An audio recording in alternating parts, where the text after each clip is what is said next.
उत्तराखंड के पहाड़ी गांव पंगोली में सूरज ढलने के बाद अजीब सा सन्नाटा छा जाता था। गांव छोटा था, लेकिन उसके किनारे एक पुराना जर्जर हवेली जैसा घर था, जिसे लोग काली हवेली कहते थे। कहते हैं कि उस हवेली में कोई औरत का साया रहता है, जो लाल जोड़े में बारात का इंतजार करती है। हेलो दोस्तों, मैं हूँ रवि और आप ये कहानी सुन रहे हैं सुनी हवेली पर। राघव, जो शहर से नया गांव में आया था, इन सब बातों को सिर्फ अंधविश्वास समझता था। एक दिन वह अपने दोस्त हरीश की शादी में गया। बारात पास के ही गांव माथुरा जानी थी। रात का समय था, घोड़ी सजी हुई थी, बैंड बाजा बज रहा था और बारात पहाड़ी रास्ते पर चढ़ाई चढ़ रही थी। रास्ता लंबा था तो सब हंसी मजाक में लगे थे। तभी अचानक बैंड वालों का एक वाद्य यंत्र बंद हो गया। हवा में ठंडक बढ़ने लगी और पेड़ों के बीच से धुंध उतरने लगी। राघव की नजर आगे गई। वहाँ काली हवेली के दरवाजे के पास लाल जोड़े में एक दुल्हन खड़ी थी। उसका चेहरा घूंघट में था, हाथ में लाल चुनरी लहरा रही थी। शायद किसी की बारात छूट गई होगी, हरीश ने हंसते हुए कहा, लेकिन उसके चेहरे पर भी हल्की घबराहट थी। दुल्हन ने धीरे से हाथ हिलाया, जैसे बुला रही हो। राघव को लगा कि यह कोई मजाक है, लेकिन उसके अंदर कुछ उसे वहां खींच रहा था। उसने दोस्तों को कहा, तुम लोग आगे जाओ, मैं देखता हूँ ये कौन है। वह धीरे धीरे हवेली के दरवाजे के पास पहुंचा। दुल्हन स्थिर खड़ी थी, जैसे कई सालों से किसी का इंतजार कर रही हो। आप यहाँ अकेली क्यों हैं? राघव ने पूछा। उसने धीरे से घूंघट उठाया, पर चेहरा इंसानी नहीं था। आंखें गहरे काले गड्ढों जैसी, होंठ फटे हुए और त्वचा पर जैसे जले के निशान हो। राघव का दिल जोर से धड़कने लगा। लेकिन तभी वह दुल्हन धीमे स्वर में बोली, मेरी बारात अधूरी रह गई थी, क्या तुम मुझे मंडप तक ले जाओगे? राघव पीछे हटना चाहता था, लेकिन पैर जैसे जमीन में धंस गए थे। तभी हवेली का दरवाजा अपने आप खुला और अंदर से हल्की लाल रोशनी और शहनाई की आवाज आने लगी। अंदर जाते ही राघव को लगा जैसे वह किसी और समय में पहुंच गया है। हवेली के अंदर चारों तरफ शादी की सजावट थी, फूल, झालर और ढेर सारे मेहमान, लेकिन सबके चेहरे धुंधले थे, जैसे धुएं में लिपटे हों। मंडप के बीच में वही दुल्हन बैठी थी, अब मुस्कुरा रही थी। उसके पास एक खाली कुर्सी थी। बैठो, तुम अब मेरे दूल्हे हो, वह बोली। राघव ने देखा कि मंडप के चारों तरफ हर दीवार पर पुराने पीले फोटो टंगे थे। हर फोटो में अलग अलग मरे हुए लड़के, जिनके साथ लाल जोड़े में वही दुल्हन खड़ी थी। अचानक शहनाई की आवाज तेज हुई और हवेली के दरवाजे अपने आप बंद हो गए। राघव समझ गया कि वह किसी फंसाने वाले जाल में आ गया है। मैं नहीं बैठ सकता, उसने कहा और भागने लगा।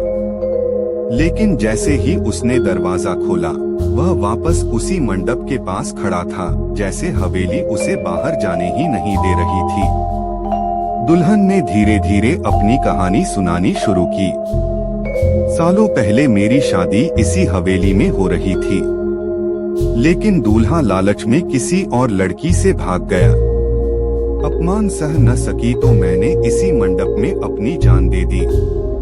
तब से हर साल मैं बारात का इंतजार करती हूँ, और जो भी रुकता है वह मेरा दूल्हा बनकर यहाँ से कभी लौट नहीं पाता। राघव को लगा कि यह बस कोई आत्मा की कथा है, लेकिन तभी उसने अपने हाथ की उंगलियों में मेहंदी के ताजा निशान देखे और गले में सेहरे की माला। वह चिल्लाया, नहीं, मुझे जाने दो। दुल्हन ने मुस्कुराते हुए उसका हाथ पकड़ लिया और अगले ही पल हवेली के अंदर सब अंधेरा हो गया। सुबह जब बारात गांव पहुंची तो सबने देखा राघव गायब था। शुरुआत में लोगों को लगा कि वह शायद रास्ते में कहीं रुक गया होगा या थककर सो गया होगा। लेकिन बारात के बाकी लोग जो हवेली के पास से गुजरे थे, उनके चेहरों पर एक अजीब खामोशी थी, जैसे उन्होंने कुछ देखा हो पर कहने से डर रहे हों। हरीश, जिसका विवाह था, पूरी रात बेचैन रहा। वह जानता था कि राघव उसके सबसे नजदीकी दोस्तों में था और बिना किसी बात के अचानक गायब हो जाना असंभव था। अगले दिन गांव के 2 युवक साहस करके काली हवेली की ओर गए। धुंध अभी भी वहां मंडरा रही थी और दरवाजा आधा खुला था। भीतर जाने की हिम्मत तो किसी में नहीं थी, लेकिन हवेली की बाहरी दीवार पर उन्होंने कुछ देखा। एक पीला पुराना फोटो जिसमें लाल जोड़े में दुल्हन और उसके पास खड़ा राघव मुस्कुरा रहा था। ये खबर पूरे गांव में आग की तरह फैल गई। बुजुर्गों ने कहा, हमने पहले ही कहा था, उस रास्ते से बारात मत ले जाना। कुछ लोगों ने दावा किया कि उन्होंने पिछली रात हवेली की ओर से शहनाई की आवाज सुनी थी, जो धीरे धीरे चीखों में बदल गई थी। गांव के प्रधान ने हवेली के पास जाने पर पाबंदी लगा दी और खासकर शादियों में उस रास्ते से बचने की चेतावनी दी गई। लेकिन डर के बावजूद हवेली की कहानियां फिर से लोगों की जुबान पर आ गईं। गांव के एक बुजुर्ग देवनाथ, जिनकी उम्र करीब 85 साल थी, ने एक चौंकाने वाली बात बताई। ये हवेली सिर्फ राघव की नहीं, दर्जनों लोगों की मौत की गवाह है, उन्होंने कहा। देवनाथ ने बताया कि जब वह जवान थे, उन्होंने अपनी आंखों से उस असली घटना को देखा था, जिसमें दुल्हन रागिनी ने आत्महत्या की थी। उस रात बारात मंडप में थी, सब खुश थे, लेकिन दूल्हा अचानक मंडप छोड़कर भाग गया। रागिनी की चीख आज भी मेरे कानों में गूंजती है। वह सीधे हवेली के आंगन में गई और अपने गहनों की चुनरी से फांसी लगा ली। लेकिन मौत के बाद भी उसकी आंखें खुली रहीं और चेहरा किसी दूल्हे को देखने जैसा था। कई सालों बाद कुछ नौजवानों ने साहस करके हवेली में प्रवेश किया।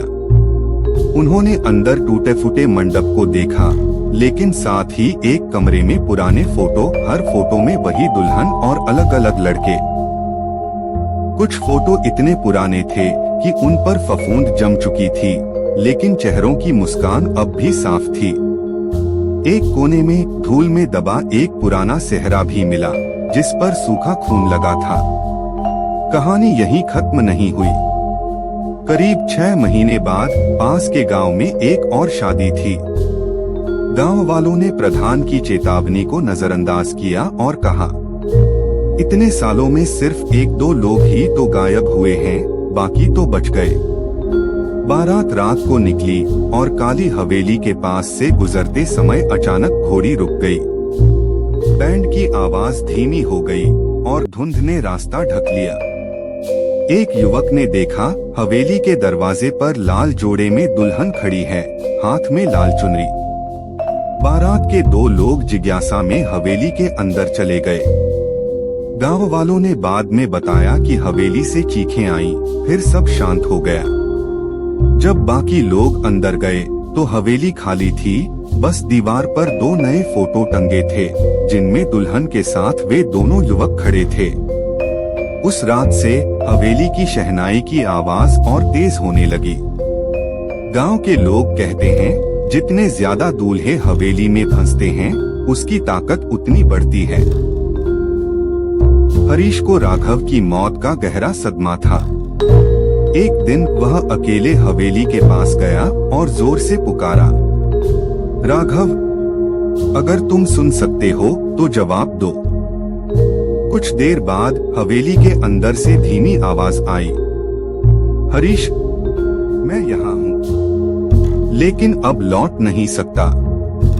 हरीश कांप गया और देखा, हवेली की खिड़की से लाल जोड़े में दुल्हन खड़ी थी और उसके पीछे राघव खड़ा था, लेकिन उसकी आंखें बुझी हुई और चेहरा निस्पंद।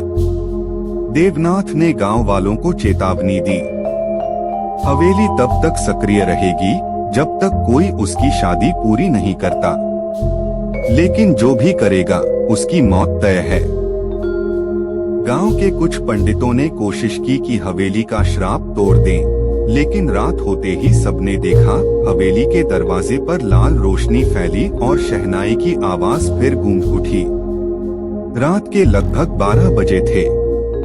गांव के लोग जो दिन में हवेली के बाहर जमा होकर पंडितों के साथ मंत्रोच्चार कर रहे थे, अब अपने अपने घरों में थे। पंडितों ने चेतावनी दी थी कि रात में हवेली के पास कोई न जाए, क्योंकि रात ही उसकी असली दुनिया है।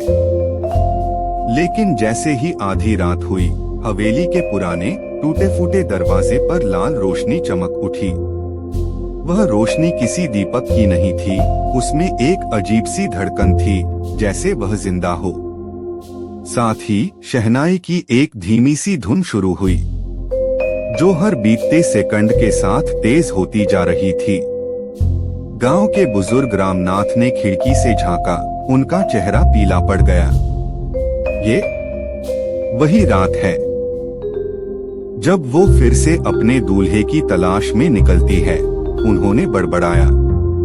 सुबह की पूजा से थके पंडित सुरेशानंद और उनके 2 साथी भले ही हवेली के भीतर रात में जाने का साहस न कर पाए हों, लेकिन उन्होंने तय किया, अगर इस बार भी चुप रहे तो अगला शिकार कोई गांव का लड़का होगा।